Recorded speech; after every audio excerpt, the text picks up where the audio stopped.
Foi feita a leitura agora há pouco, mas quero ler mais uma vez, agradecer a Deus pela vida do meu amigo Joeslano. Meu amigo, muito obrigado por esse convite. Amém, que o Senhor continue te abençoando. Amém. Sou feliz em ser seu amigo. Aleluia, Jesus. Glória a Deus. Irmãos, Salmo 46. Vou ler mais uma vez esse salmo, porque eu sei que assim como eu, você gosta, você ama a palavra de Deus, amém? E a palavra de Deus nunca é demais na nossa vida. Então vamos ler, acompanhe comigo. A fé perfeita em Deus. Deus é o nosso refúgio e fortaleza, socorro bem presente na angústia, pelo que não temeremos, ainda que a terra se mude, e ainda que os montes se transportem para o meio dos mares, ainda que as águas rujam e se perturbem, ainda que os montes se abalem pela sua braveza. Há um rio cujas correntes alegram a cidade de Deus, o santuário das moradas do Altíssimo. Deus está no meio dela, não será abalada. Deus ajudará ao romper da manhã. As nações se embraveceram, os reinos se moveram. Ele levantou a sua voz e a terra se derreteu. O Senhor dos exércitos está conosco. O Deus de Jacó é o nosso refúgio. Vinde contemplai as obras do Senhor, que desolações tem feito na terra. Ele faz cessar as guerras até o fim da terra. Quebra o arco e corta a lança, queima os carros no fogo. Aquietai-vos e sabei que eu sou Deus. Serei exaltado entre as nações, serei exaltado sobre a terra. O Senhor dos exércitos está conosco. O Deus de Jacó é o nosso refúgio. Aleluia, Deus. Vamos assentar. Amém? Deus maravilhoso.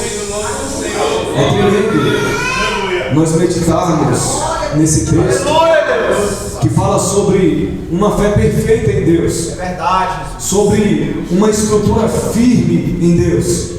Nós lemos aqui que o Senhor é o nosso refúgio e a nossa fortaleza, ou seja, Ele é a nossa proteção e também é o nosso sustento. O Senhor está ao nosso redor nos guardando, assim como os montes estão ao redor de Jerusalém. Assim o Senhor está em volta do seu povo. E a Bíblia diz: ainda que a terra se mude e os montes se transportem para o meio dos mares,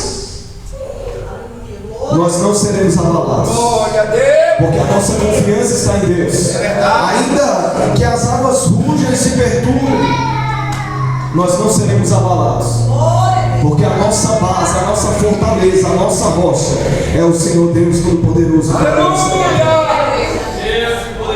Em Deus nós somos inabaláveis. Eu quero que você acredite nisso de todo o seu coração, porque essa é a mais pura verdade. Aquele que está com a sua vida em Deus, este é inabalável. Porque os que confiam no Senhor serão como um monte Sião, que não pode ser abalado, mas que permanece firme para sempre. Assim é aquele que coloca a sua confiança no Senhor. Jeremias, no capítulo 17, o versículo 7 diz: bendito é aquele cuja esperança está no Senhor. Bendito é aquele que confia no Senhor, porque ele será como uma árvore plantada junto às correntes de águas, que estende as suas raízes para o ribeiro. E não receia quando vem o calor, porque as suas folhas continuam verdes. E mesmo no ano da sequidão, ele não se perturba e nem deixa de dar fruto. Assim é aquele que confia no Senhor.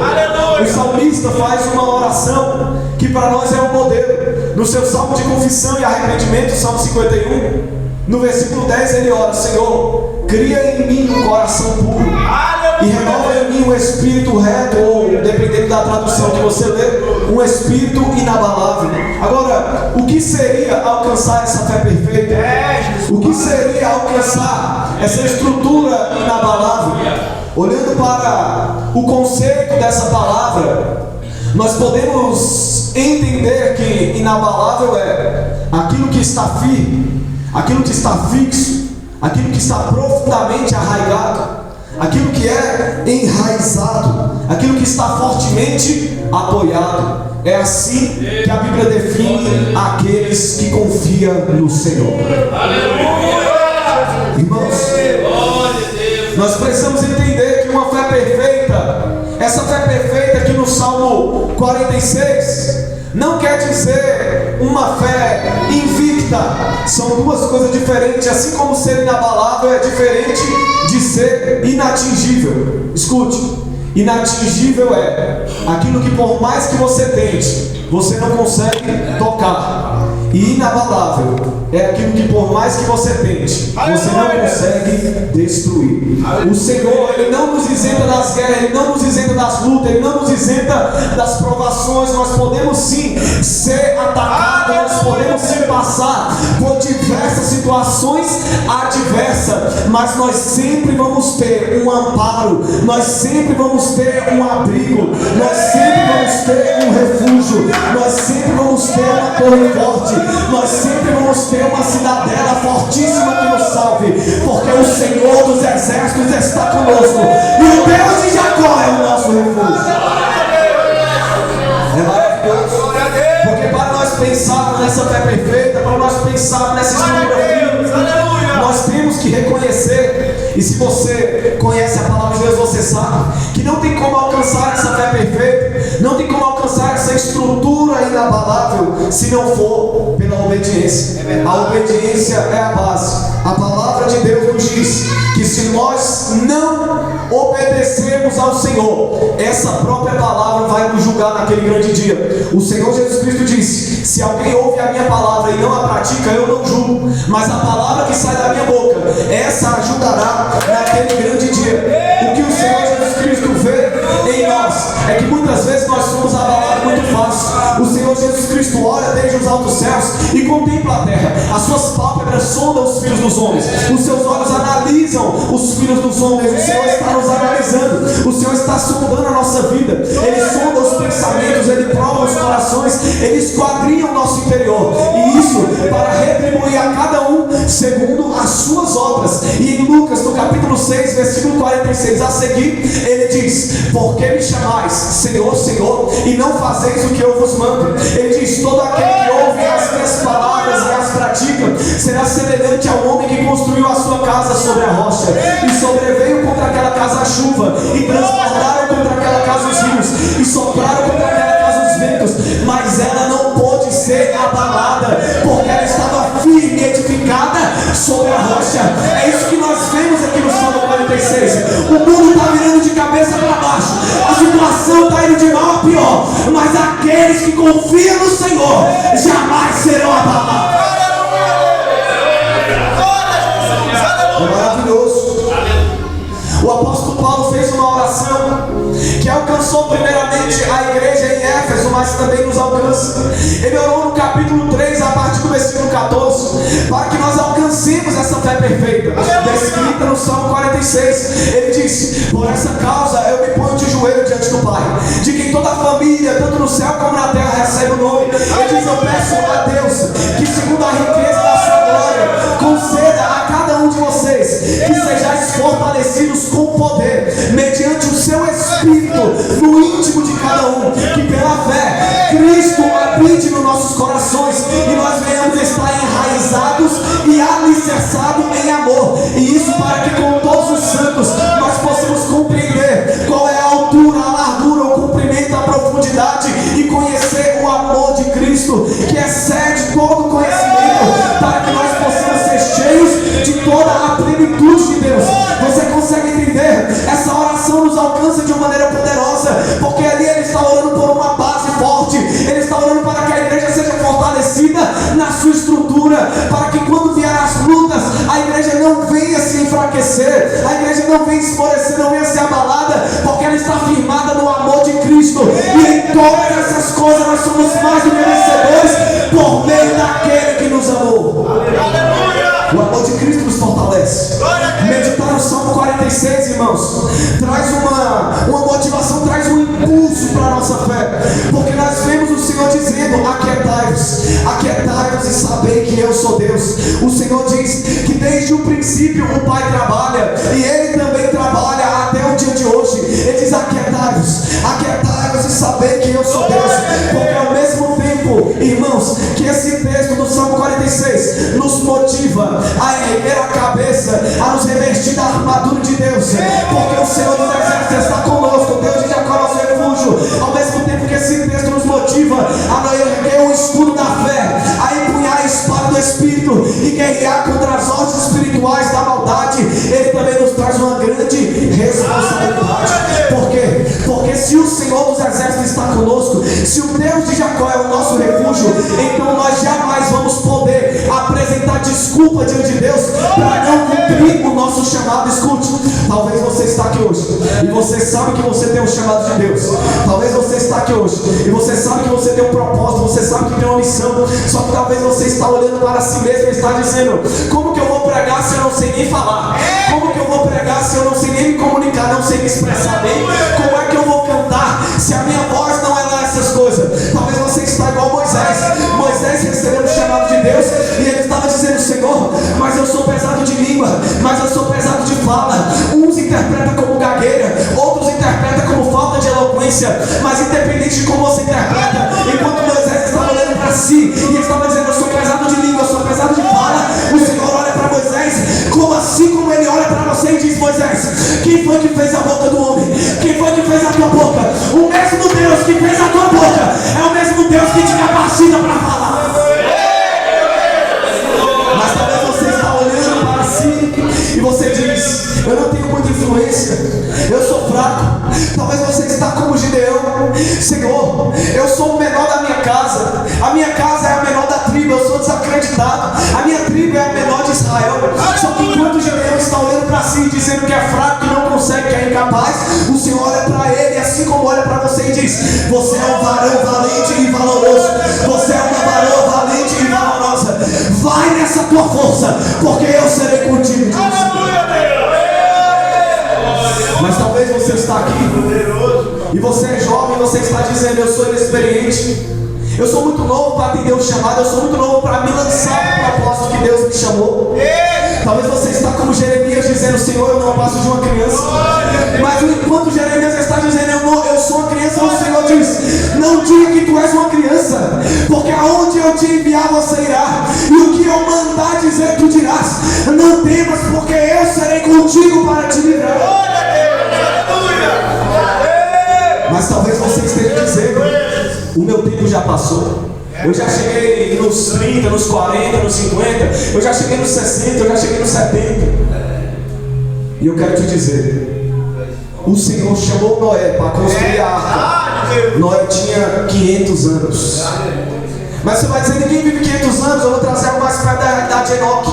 A palavra do Senhor diz que Enoque andou com Deus durante 300 anos e foi arrebatado. Só que Enoque não viveu apenas 300 anos sobre a face da terra. Enoque viveu 365 anos. Então, se nós fizermos uma matemática básica, nós vamos chegar à conclusão, pelo raciocínio lógico, de que quando Enoque começou a andar com Deus, ele já tinha 65 anos de idade. É Deus dizendo para mim e para você: nunca é tarde demais para aceitar o chamado que Deus tem na tua vida. Mas escute, ainda que nunca seja tarde demais, hoje mesmo pode ser tarde demais. Não deixe para amanhã o que você pode fazer hoje. Por que eu digo que hoje mesmo pode ser tarde demais e ao mesmo tempo nunca é tarde demais?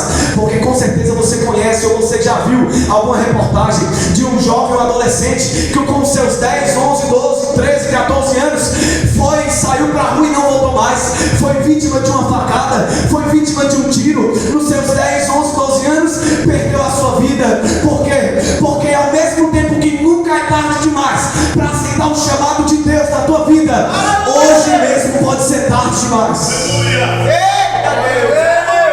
O que eu estou dizendo é: aproveita a oportunidade que o Senhor está te concedendo. Aproveita a oportunidade que Deus está te dando para servir a Ele. Você lembra quando o Senhor Jesus conta a parábola dos talentos?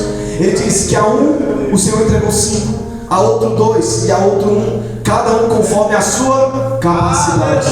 Ao que recebeu 5 talentos, o Senhor voltou para acertar as contas com ele e viu que ele tinha conseguido granjear. Ele apresentou 10 e o Senhor disse: servo bom e fiel, for-te fiel sobre o pouco, sobre o muito eu te colocarei, entra no gozo do teu Senhor. Da mesma maneira, o que recebeu 2 talentos também conseguiu granjear outros 2 e recebeu a aprovação de Deus. Mas aquele que recebeu apenas um talento, ele enterrou na terra, ele escondeu o seu talento. E quando o Senhor voltou para acertar as contas, ele foi tido como servo mau e negligente e foi lançado para fora, nas trevas exteriores, aonde haveria pranto e ranger de dentes. O que eu quero dizer para você é: seja firme, constante e sempre abundante na obra de Deus.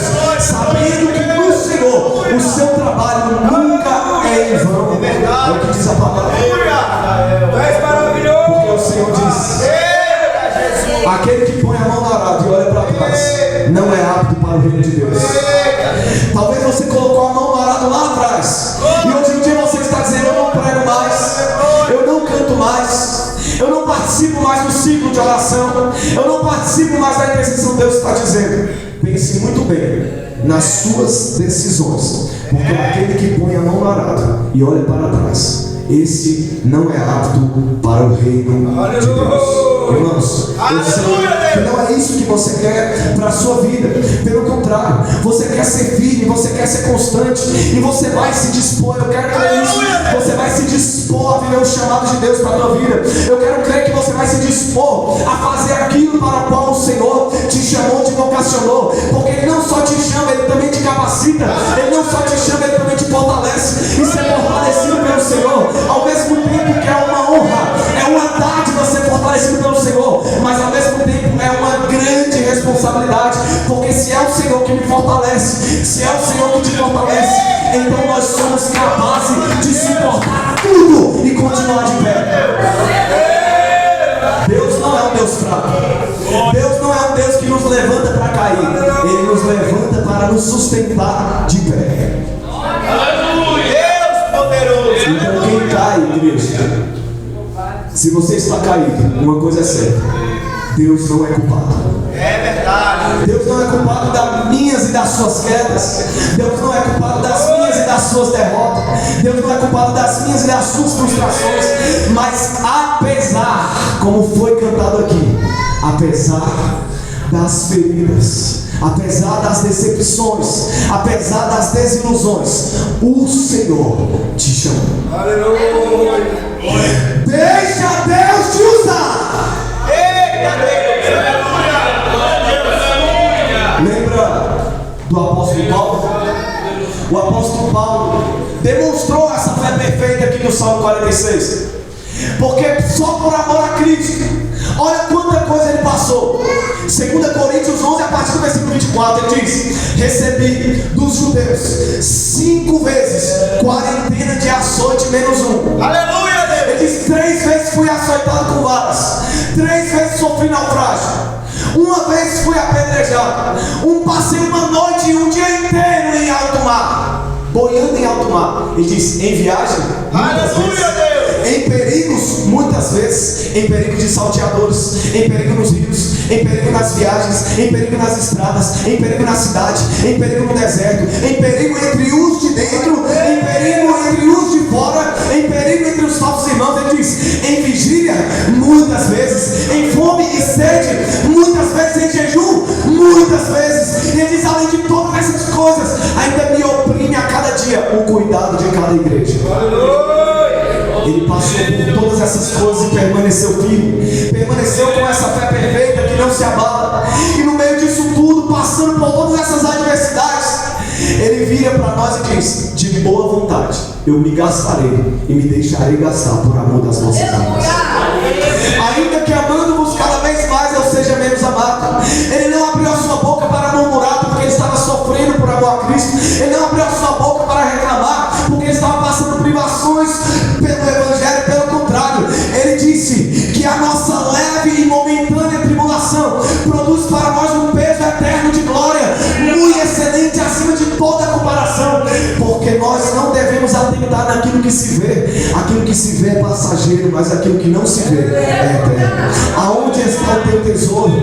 Aonde está o teu coração? O teu tesouro está no céu ou o teu tesouro está na terra? O teu coração está no céu ou o teu coração está na terra? Ele escrevendo para Timóteo diz: Timóteo, lembra de Cristo Jesus, assim como o escritor da carta aos Hebreus diz: esteja com os seus olhos fixos em Jesus. É Jesus que é o autor e consumador da nossa fé. É Jesus, é Jesus, é Jesus, é Jesus. Ele está dizendo: ei, lembra de Jesus. O apóstolo Paulo diz: é por causa de Jesus que eu sofro até algemas, como se eu fosse um malfeitor. Mas a palavra de Deus não está presa. Ele diz: eu suporto tudo por causa dos eleitos, para que de alguma maneira eles também venham alcançar a ressurreição que está em Cristo. Porque fiel é essa palavra. Se nós morremos com Cristo, nós também viveremos com Cristo. Se nós perseverarmos em seguir a Cristo, nós também reinaremos com Cristo. Mas se nós negarmos a Cristo, Ele também nos negará. E se formos infiéis, Ele permanece sendo fiel, porque de maneira nenhuma Ele pode negar a si mesmo. Escute e entenda o que a Bíblia está dizendo. A Bíblia não está dizendo que você pode viver ao seu bel prazer, que você vai continuar desfrutando a aprovação de Deus. Não. O fato de Deus te amar não quer dizer que Ele está te aprovando. O fato de Deus te amar não quer dizer que Ele esteja satisfeito com você, com a sua vida, com as suas atitudes. Uma coisa é Deus te amar, outra coisa é Deus te aprovar. Então escute, a palavra de Deus ela vem para abrir os nossos olhos e nos mostrar que o Senhor ele não pode negar a si mesmo. Ou seja, antes até mesmo de ser fiel a mim e a você, Deus é fiel à sua própria palavra. Aleluia, Deus! Deus não vai passar por cima da palavra dele para concordar com o seu pecado. O Senhor vai continuar sendo justo. Aleluia, Deus! O Senhor vai continuar sendo puro. O Senhor vai continuar sendo santo. E se nós quisermos sair do centro da vontade de Deus, se nós quisermos sair da presença de Deus, só quem tem a perder somos nós. É verdade. Aleluia! Porque o trono do Senhor já foi estabelecido e o seu reino domina para sempre. Você acha que Deus vai perder alguma coisa se você não quiser servir a Ele? Não é Deus que precisa de nós, somos nós que precisamos de Deus.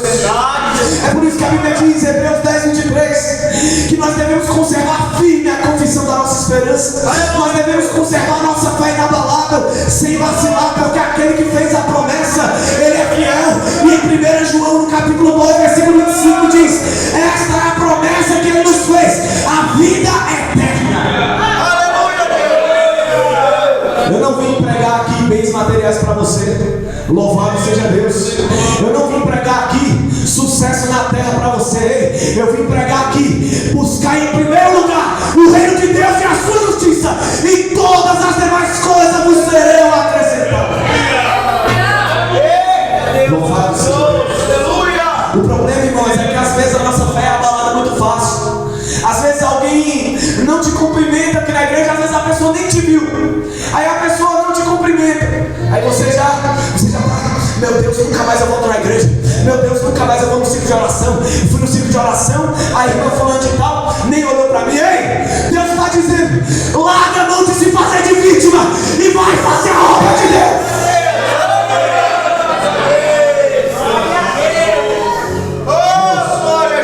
Se você está sofrendo por amar a Deus, se você está sofrendo opressão, perseguição, afronta por ser fiel a Deus, isso nunca foi motivo de vergonha. Ei, sofrer por amor a Cristo sempre foi uma honra.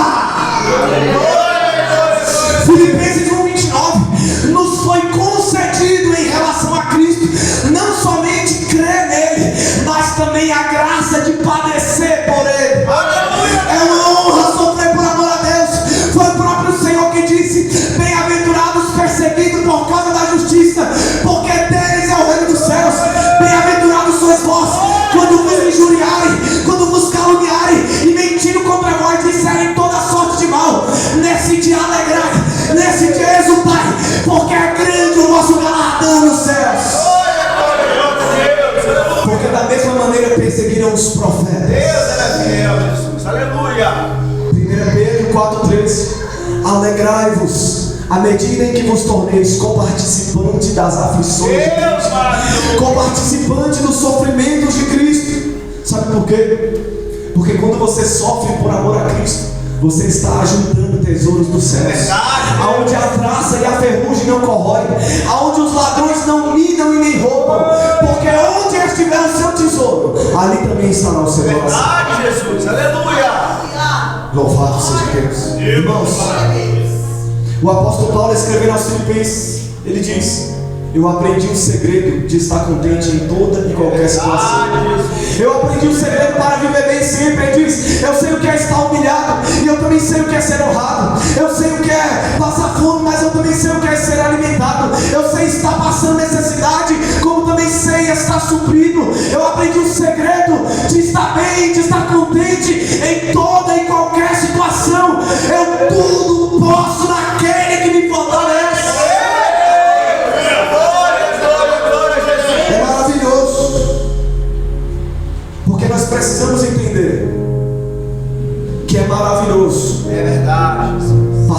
aflições por amor a Cristo. Jesus disse: no mundo tereis aflições. É verdade, Jesus. Ele também disse: tem de bom ânimo, eu venci o mundo.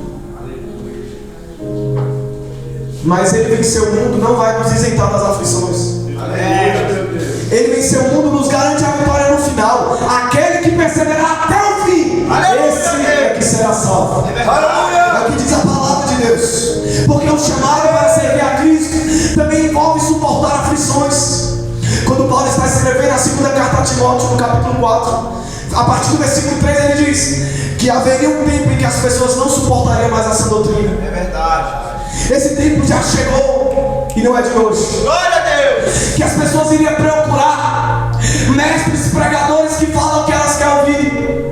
Iria se rodear de mestres segundo os seus próprios desejos, segundo as suas próprias concupiscências, como que tendo comichão nos ouvidos, como que tendo coceira nos ouvidos. Iria se afastar da verdade, iria dar ouvido às fábulas, iria dar ouvido às invenções. Mas ele diz: mas tu, Timóteo, seja sóbrio em tudo, suporta as aflições, faz o trabalho de um evangelista e cumpre cabalmente o teu ministério. Glória a Deus. Aleluia. O chamado inclui suportar aflições. Um homem que entendeu isso muito bem foi Jó. Jó entendeu isso. Você conhece a história de Jó? Jó, de uma vez só, perde todos os seus rebanhos, os seus bois, os seus camelos, as suas jumentas, as suas ovelhas. Ele perde os seus servos que trabalhavam. É verdade. Que trabalhavam para ele. Ele perde os seus 10 filhos. Um pouco mais à frente ele perde a sua saúde. As feridas tomam conta do corpo de Jó, da planta do pé até o alto da cabeça. A agonia de Jó era tanta que ele começou a se coçar com um caco de barro. No meio dessa situação terrível, a mulher de Jó ainda chega para ele e diz: por que você ainda conserva a sua integridade? Amaldiçoa esse Deus e morre. E Jó olha para ele e diz: você está falando como uma louca. Nós temos recebido o bem de Deus, temos recebido de bom grado o bem de Deus, por que não receberíamos também o mal? O que Jó estava dizendo é: nós estamos sendo abençoados há tanto tempo, nós estamos vivendo bênçãos e prosperidade e abastança há tanto tempo, e temos recebido isso de bom grado. Por que eu não receberia também de bom grado a aprovação? Olha a mentalidade de Jó, igreja. Olha a mentalidade de Jó. Por que eu não receberia de bom grado o deserto? O que Jó estava falando é: eu não estou me importando se eu estou confortável ou se eu estou no frio, se eu estou com saúde ou se eu estou doente, se eu estou vivendo ou se eu estou morrendo. O que me importa é estar no centro da vontade de Deus. O profeta Jeremias também entendeu isso, porque quando ele escreve o livro das Lamentações, no capítulo 3, versículo 38 e 39, ele diz: por acaso não é da boca do Altíssimo que procede o mal e o bem? De que se queixa, pois, o homem vivente? Queixe-se cada um dos seus próprios pecados, é o que diz a palavra. Agora, quando ele diz que da boca do Senhor procede o mal e o bem, o mal aí descrito não é o pecado, porque Deus é santo. O mal aí descrito é no sentido de consequência. O mal que vem da parte do Senhor não é o mal do pecado, é o mal da consequência. Mas até nas consequências tem algo de bom. É por isso que o Senhor é bom em todo o tempo, porque até quando ele viu a consequência na nossa vida, em nossos olhos pode parecer mal, na verdade é uma bênção, porque a consequência está abrindo os teus olhos, a consequência está te despertando, a consequência está te acordando para a realidade espiritual que você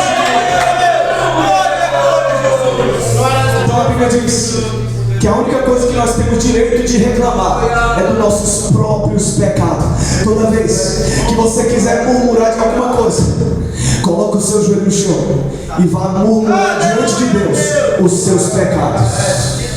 Se humilha diante de Deus, põe a tua boca no pó, talvez aí dá esperança. A palavra de Deus, ela vem para abrir os nossos olhos, para nós percebermos que muitas vezes a nossa casa espiritual ela está precisando trocar alguns alicerces. O Senhor diz: que tal você trocar esse alicerce contaminado da murmuração por um alicerce puro de gratidão? Que tal você trocar o alicerce contaminado da dúvida, da incredulidade, pelo alicerce puro da fé? Que tal você trocar o alicerce contaminado do rancor, da mágoa, do ódio, da amargura, pelo alicerce puro do amor, da compaixão, do perdão? Porque se eu creio que Jesus Cristo me ama, mesmo sendo pecador, se você crê que Jesus Cristo te ama, mesmo sendo pecador, mesmo sendo falho, mesmo sendo cheio de defeito, então eu também tenho que crer que Ele me capacita para amar os meus inimigos, para orar pelos que me perseguem, para fazer o bem para aqueles que me maltratam, para bendizer aqueles que me maldizem. Porque está escrito em Tiago 2,13: o juízo de Deus será sem misericórdia sobre aquele que não usou de misericórdia, porque a misericórdia triunfa sobre o juízo. Aleluia, Deus. A misericórdia triunfa sobre o juízo, igreja. Se nós queremos alcançar essa fé perfeita no Salmo 46, nós precisamos ser constantemente capacitados pelo Espírito Santo de Deus. Agora, afinal de contas, o que seria ser capacitado pelo Espírito Santo? Talvez muitos entre nós tenham a concepção de que o mais capacitado espiritualmente é, por exemplo, aquele que tem mais estudo. Vou abrir um parêntese aqui para dizer: o estudo da palavra de Deus não é somente necessário, é essencial, é fundamental, é indispensável. Mas só o estudo não é suficiente. Meros estudos não vão levar ninguém para o reino dos céus. Porque senão o Senhor teria dito. Ele disse assim: nem todo aquele que me diz Senhor, Senhor entrará no reino do céu, mas somente aquele que faz a vontade do Pai. Por que ele não disse que vai entrar aquele que sabe? Ele poderia ter dito que vai entrar aquele que sabe a vontade do Pai, mas ele disse aquele que faz a vontade do Pai. Porque é necessário crescer na graça. Crescer na graça é crescer na piedade. Crescer na graça é crescer no compromisso com Deus. Crescer na graça é crescer no compromisso com a obra. Crescer na graça é crescer na oração. Crescer na graça é crescer no jejum. Crescer na graça é crescer na consagração. Crescer na graça é crescer na devoção. Crescer na graça é crescer na fidelidade. Crescer na graça é crescer na comunhão. Crescer na graça e no conhecimento. Toda capacitação, igreja, tem uma base. E a base no que diz respeito a ser capacitado pelo Espírito Santo é, antes de tudo, reconhecer a nossa própria incapacidade. Nós falamos aqui agora há pouco sobre Paulo, um homem que foi extremamente usado, extremamente capacitado pelo Espírito Santo. Só que você sabe qual era a visão que Paulo tinha de si mesmo? Deus é fiel, Jesus. Ele dizia: eu sou o menor entre todos os santos. Aleluia. Ele dizia: eu sou o pior de todos os pecadores.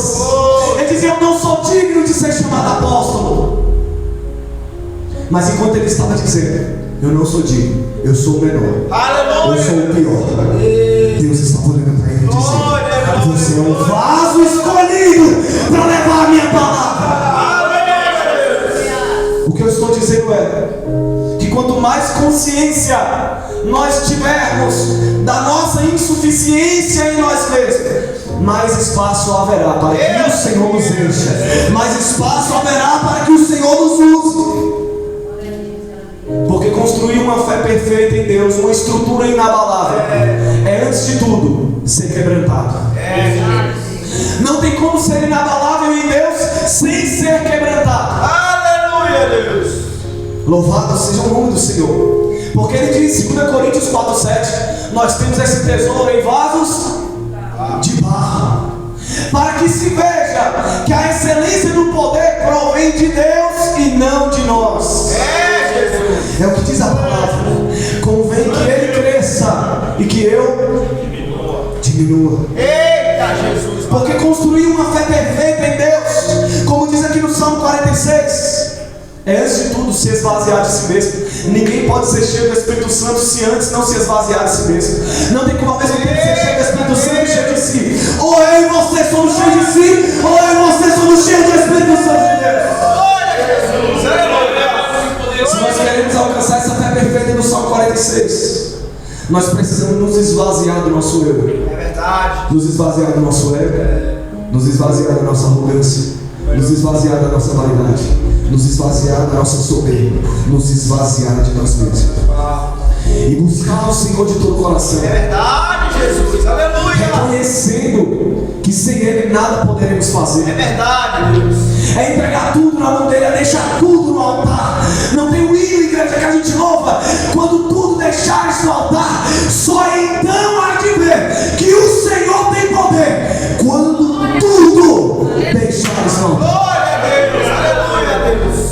É isso que o Senhor quer de nós, igreja.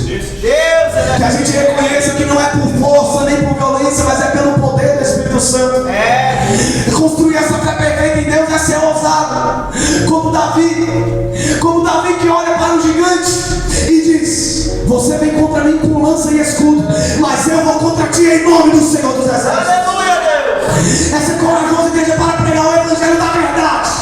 O Evangelho da verdade, até mesmo diante de reis e autoridades, sabendo que naquela mesma hora o Espírito Santo nos ensinará o que haveremos de dizer. Aleluia. Ser cheio do Espírito Santo, igreja, é produzir o fruto inconfundível da paz, da paciência, do domínio próprio, Deus da maravilhoso. mansidão. A fé perfeita em Deus é a fé que produz fruto digno de arrependimento.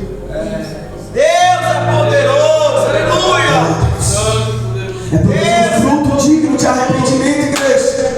Porque escute, talvez você chegou aqui dentro, você talvez já está até algum tempo aqui dentro, e você passou por uma metamorfose, você passou por uma mudança de forma. A sua forma de se vestir mudou, o seu vocabulário mudou. Agora você fala gíria de crente, agora você se veste como crente, mas isso ainda não é o suficiente. É verdade. O Senhor ele não quer fazer em você uma metamorfose, Ele quer fazer em você uma metanoia. Ele quer mudar a tua mentalidade, Ele quer mudar o teu pensamento, Ele quer mudar a tua forma de enxergar a vida. Ele quer mudar o teu ponto de vista. Glória, glória a Jesus. Aleluia. Não vos conformeis com este mundo, mas transformai-vos pela renovação da vossa mente, para que possais experimentar qual seja a boa, agradável e perfeita vontade de Deus. Construir uma fé perfeita em Deus, construir uma estrutura inabalável em Deus, é permanecer na posição, É verdade, Jesus. independente do que aconteça. Independente do que aconteça. Ah, mas uma tal pessoa falou isso pra mim. Você não serve a pessoa, você serve a Deus. Ah, mas o pastor não me cumprimentou hoje. Você é servo antes de tudo de Deus.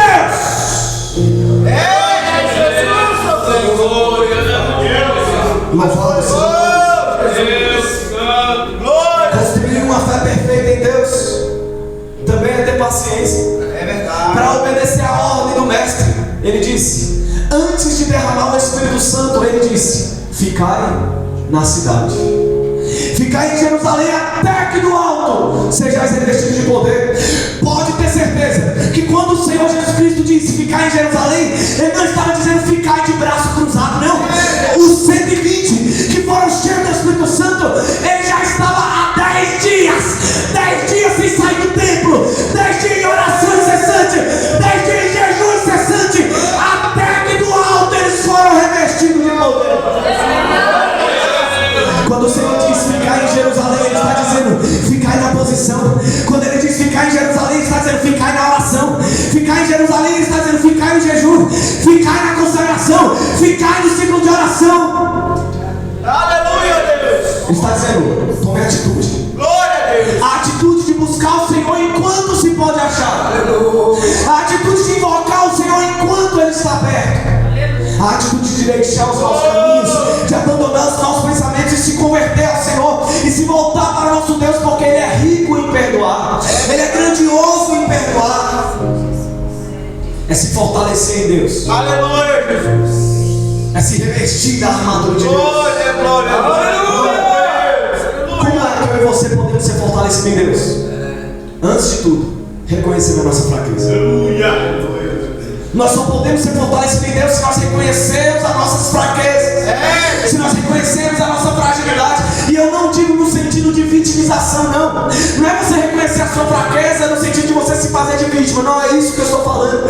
É no sentido de você usar essa auto-percepção de debilidade como um impulso para estar sempre se debruçando aos pés do Senhor, para estar sempre buscando força em Deus. Porque quando eu sou fraco, então sou forte. Mas quando eu e você começam a pensar que nós estamos fortes, é aí que nós estamos fracos. Porque a palavra diz: aquele que pensa estar em pé, cuide para que não caia. Não sobreveio a nós nenhuma tentação que não fosse humana, mas fiel é Deus. Deus não vai permitir que você seja tentado além da sua capacidade, além do que você pode suportar. É a Bíblia dizendo que não existe tentação irresistível, não existe pecado irresistível. Quem peca, peca porque quer, e é por livre e espontânea vontade, porque Deus disse que Ele é fiel e Ele vai prover o escape. Ele vai prover o livramento. Louvado seja o nome do Senhor. Não se engane, igreja. Não se engane pensando que o seu coração é bom. Não se engane pensando que a sua natureza é boa. A Bíblia diz que nós somos como o imundo, a nossa justiça como o trapo da imundícia. A palavra diz: maldito é o homem que confia no homem. O que a Bíblia quer dizer aqui? Maldito é aquele que confia na carne. Maldito é aquele que confia na carnalidade. Maldito é aquele que faz da carne mortal o seu braço e aparta o seu coração do Senhor. Mas a mesma Bíblia que diz maldito é aquele que confia na carne, ela também diz bendito é aquele que confia no Senhor, cuja esperança está no Senhor. Não se engane, o nosso coração é mais enganoso do que todas as coisas. O que eu quero trazer para você da parte de Deus é: confie sempre no Senhor e jamais confie em você mesmo. Jamais siga o teu coração. Jamais siga teu coração. Siga a palavra de Deus. Porque toda vez que você seguir o seu coração, você vai ser enganado. Mas toda vez que você seguir a palavra de Deus, você vai estar andando por um caminho seguro. Glória a Deus. A Bíblia diz que o sábio tem olhos para ver, mas o tolo anda na escuridão, ele não sabe nem em que ele está tropeçando. O Senhor ele veio para derramar luz sobre a tua vida, para te ganhar por um caminho seguro. Ele diz: lâmpada para os meus pés é a tua palavra e luz para os meus caminhos. Um pregador da antiguidade chamado Hudson Taylor, um homem que foi tremendamente usado, ganhou milhares e milhares de almas para o Senhor Jesus. Ele dizia: não são os grandes homens que vão transformar o mundo, são os fracos e pequenos nas mãos do grande Deus. Aleluia! Como disse o apóstolo Paulo, nele vivemos, nos movemos e existimos. Salmo 108, versículo 13: em Deus faremos proezas. Olha o que a Bíblia diz: o seu Deus não é um Deus pequeno, o seu Deus não é um Deus fraco, o seu Deus não é um Deus morto. Ele é um Deus forte, poderoso, varão de guerra. E Ele está dizendo que nele você vai fazer proezas,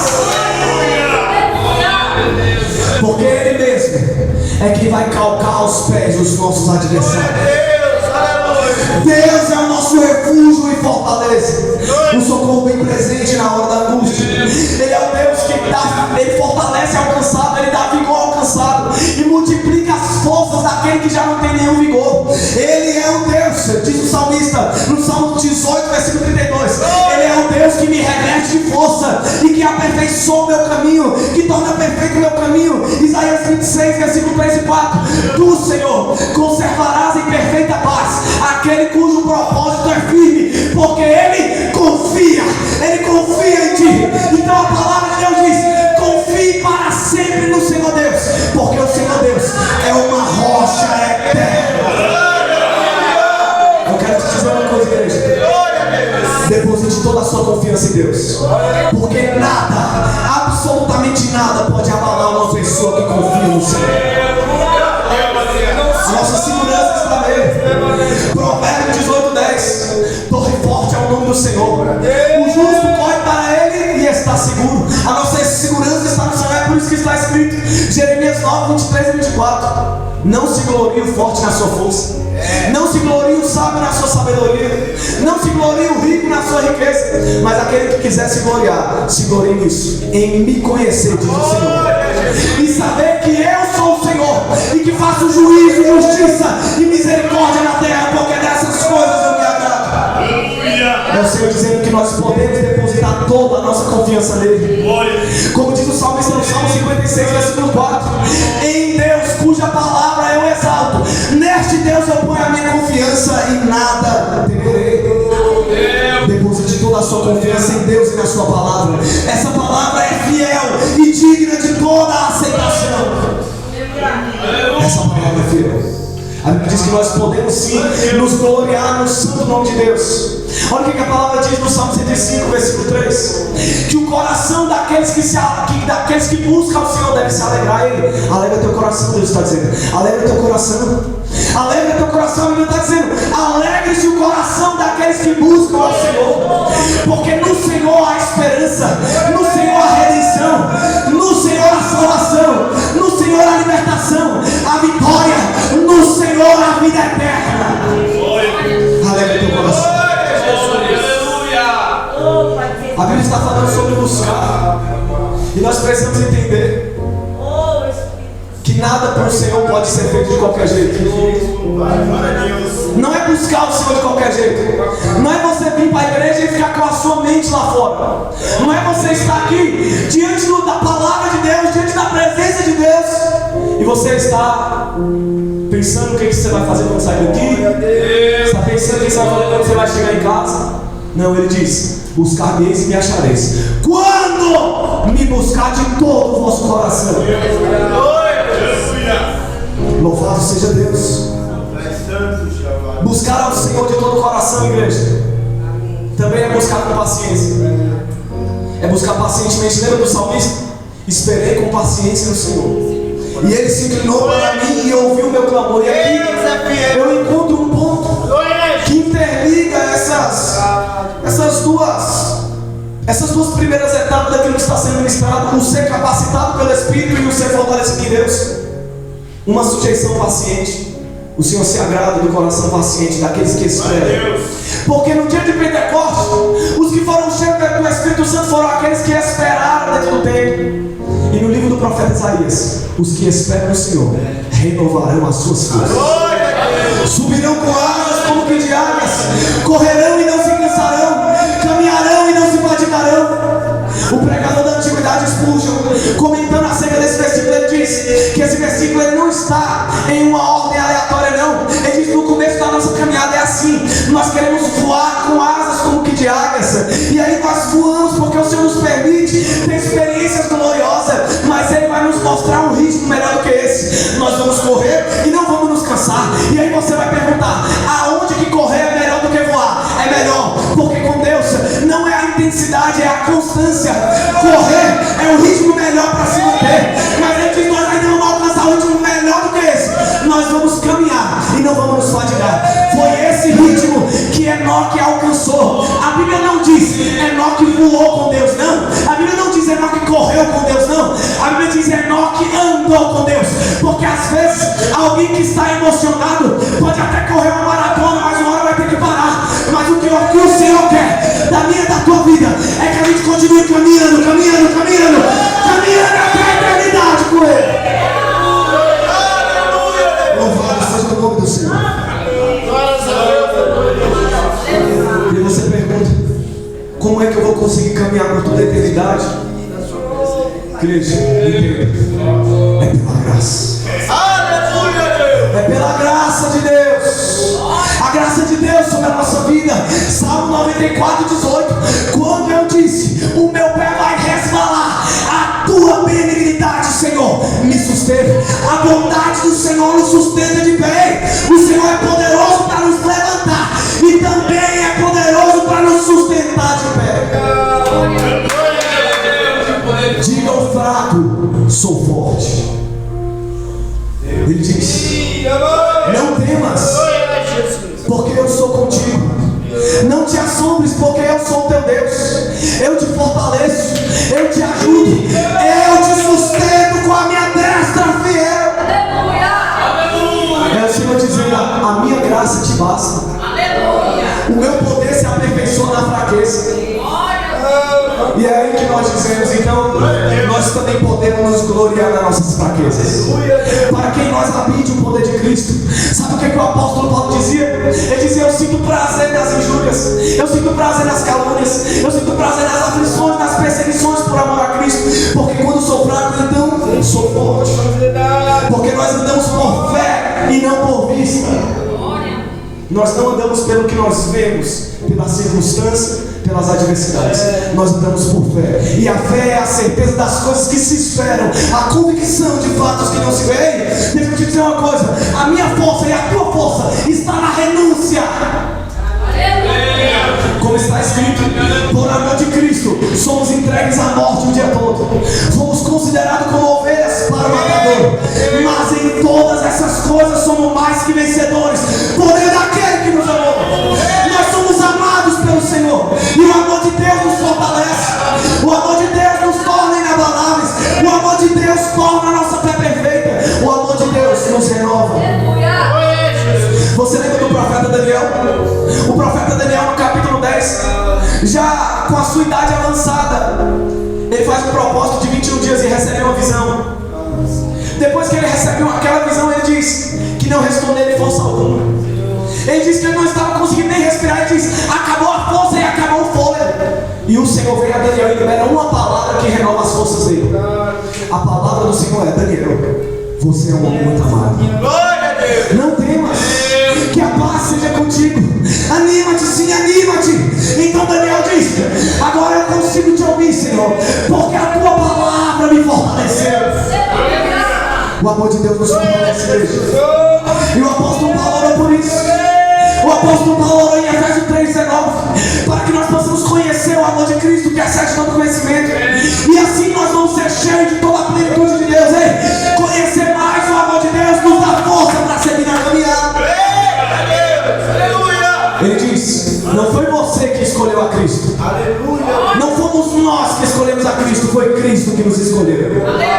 E Ele nos designou para que a gente vá e dê fruto, e o nosso fruto permaneça. Ele nos deu uma ordem: que a gente ame uns aos outros.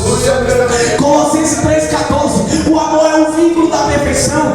O amor é o elo da perfeição. O Senhor está dizendo: nós só vamos alcançar essa fé perfeita no Salmo 46, quando nós estivermos fundamentados em amor. Efésios 3,17. O apóstolo Paulo ora para que Cristo venha habitar nossos corações, para que nós possamos estar enraizados, alicerçados em amor. Ele diz: um novo mandamento vos dou, que vos ameis uns aos outros, assim como eu vos amei. Ele diz: nisso todos reconhecerão que vocês são meus discípulos, quando amardes uns aos outros. O amor, igreja, o amor, ele constrói uma fé perfeita. O amor, ele constrói uma estrutura inabalável. Lembra 1 Coríntios 13,7? O amor tudo sofre, tudo crê, tudo espera, tudo suporta. O amor jamais acaba. É verdade. Ainda que eu falasse a língua dos homens e a língua dos anjos, e não tivesse amor, seria como um sino que tinha e seria barulho. E ainda que eu conhecesse todos os mistérios de toda a ciência, tivesse dom de profetizar e tamanha fé ao ponto de mover montanhas, e não tivesse amor, nada me valeria. E diz: ainda que eu entregasse toda a minha fortuna para o sustento dos pobres, e ainda que eu entregasse o meu corpo para ser queimado e não tivesse amor, de nada me valeria. 1 João 4,16, a parte B diz: Deus é amor, e aquele que permanece no amor permanece em Deus, e Deus permanece nele.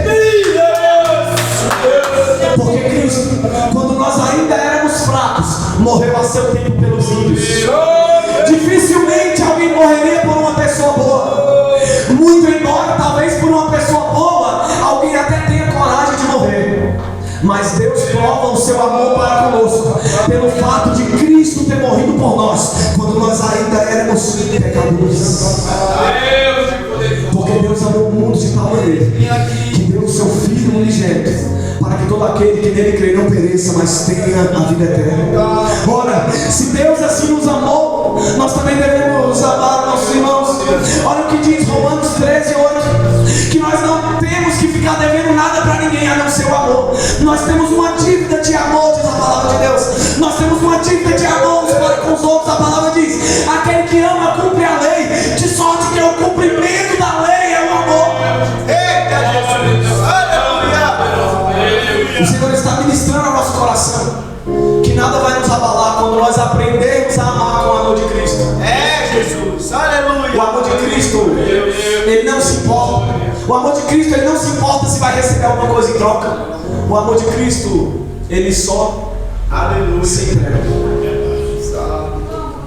O amor de Cristo é um amor tão tremendo que ele não esperou nem ser recebido.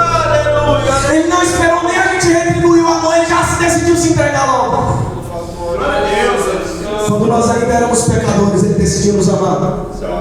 Então eu quero te dizer, a fé perfeita é construída através de uma total submissão a Deus e a sua palavra, uma total dependência de Deus e uma esperança paciente em Deus, confiança. O salmista diz no Salmo 27: o Senhor é a minha luz e a minha salvação, a quem temerei? O Senhor é a fortaleza da minha vida, de quem me recearei? Ele diz: quando os malvados, meus adversários e os meus inimigos investiram contra mim para me destruir, eles é que tropeçaram e caíram. Ele diz: ainda que o exército se acampe contra mim, nada temerei, e se estourar contra mim a guerra, ainda assim me manterei confiante, ainda assim eu confiarei em Deus. Ele diz uma coisa só eu peço ao Senhor e a buscarei, que eu possa habitar na casa do Senhor todos os dias da minha vida, para contemplar a beleza do Senhor e para inquirir, para meditar, para aprender no seu templo, porque no dia da adversidade ele me esconderá no seu pavilhão, e no oculto do seu tabernáculo, no recôndito do seu tabernáculo, ele me acolherá, ele me elevará sobre uma rocha. Ei, é o salmista dizendo: ainda que eu ande pelo vale da sombra da morte, eu não temerei mal algum, porque tu estás comigo. Fique de pé. A palavra do Senhor vem ao nosso coração para nos fazer lembrar que nós somos capacitados pelo Espírito Santo, e se nós somos capacitados pelo Espírito Santo, nós vamos conseguir cumprir a nossa missão. Se nós somos fortalecidos em Deus, então nós vamos sim conseguir vencer a guerra. Nós vamos sim conseguir vencer a guerra entre a carne e o Espírito, porque Deus nos fortalece. Se nós somos amados por Cristo, então nós também podemos e devemos amar a Ele de todo o coração, porque a Bíblia diz: todas as coisas cooperam para o bem daqueles que amam a Deus, daqueles que são chamados segundo o seu propósito. Porque desde a antiguidade não se viu, nem com os ouvidos se ouviu, nem com os olhos se percebeu, um Deus além de ti, que trabalha para aquele que nele espera. Esse é o nosso Deus. Então vamos elevar a nossa alma como salmista e dizer: ó minha alma, espera somente em Deus, porque dele vem a tua salvação. Ele é a minha rocha, ele é o meu refúgio, ele é a minha defesa, eu não serei abalado. Nós temos uma promessa no Salmo 9, versículo 10, a parte B: o Senhor jamais desampara aqueles que o buscam. A palavra diz: nós podemos ser até atribulados, mas não angustiados. Nós podemos ficar até perplexos, mas não desanimados. Podemos ser perseguidos, mas não desamparados. Abatidos, mas não destruídos. Porque ainda que o nosso exterior se desgaste, ainda que o nosso exterior se desgaste, o interior se renova a cada dia, diz a palavra de Deus. Porque uns confiam em carros, outros confiam em cavalos, mas nós faremos menção do nome do Senhor. Eles se encurvam e caem, mas nós nos levantamos e estamos de pé. Porque aquele que habita no esconderijo do Altíssimo, a sombra do Onipotente descansará. Eu direi do Senhor: tu és o meu Deus, o meu refúgio e a minha fortaleza, e nele eu confiarei. Porque ele te livrará do laço do passarinheiro e da peste perniciosa. Ele te cobrirá com as suas penas, e debaixo das suas asas você estará seguro. A sua verdade é escudo e local. Você não temerá o espanto noturno, nem a seta que voa de dia, nem a peste que anda na escuridão, e nem a mortandade que assola o meu dia. 1000 cairão ao teu lado e 10.000 à tua direita, mas tu não serás atingido. Somente com os teus olhos tu olharás e verás a recompensa dos ímpios. Porque tu, Senhor, és o meu refúgio, o Altíssimo é a tua habitação. Nenhum mal te sucederá, e nem praga alguma chegará à tua tenda. Porque os seus anjos darão ordem ao teu respeito, para te guardar em todos os teus caminhos. Eles te sustentarão nas suas mãos, para que você não tropece com seu pé em pedra. Você pisará o leão e a serpente, você calcará os pés do filho do leão e a serpente. O Senhor diz: pois que tão encarecidamente me amou, também eu o livrarei. Porém no alto retiro, porque ele conheceu meu nome, e ele me invocará e eu lhe responderei. Estarei com ele na luz angústia, livrá-lo-ei e o glorificarei, darei abundância de dias e lhe mostrarei a minha salvação. É o Senhor dizendo: não fui eu que te ordenei? Seja forte e corajoso, não temas e nem te espante, porque o Senhor teu Deus é contigo por onde quer que andares. É esse Deus que é o nosso refúgio, é esse Deus que é a nossa fortaleza, é esse Deus que é o socorro bem presente na hora da angústia.